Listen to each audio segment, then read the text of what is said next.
So I'm getting ready for my big workshop that I've come to New York for. I grabbed a coffee and croissant for breakfast before spending all morning with my client and then networking around New York. So I happen to be really lucky in New York that the weather is great.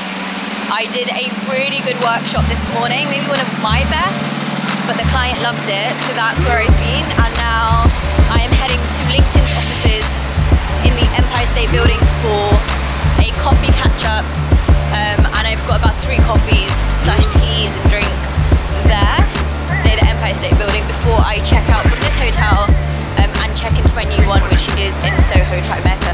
Apparently Soho, Tribeca is also where Beyonce lives, and it's a really expensive apartment. I didn't know that when I booked, but if I run into her, I'm not going to be mad.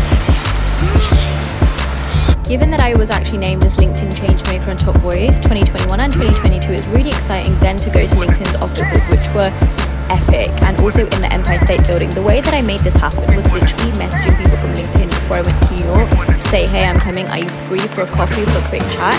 And they replied back saying yes. So this is just the power of networking, sliding into people's DMs and asking for things. Often it's not a no, it's just not right now, but in this case it was a, yeah, 3 o'clock works for us.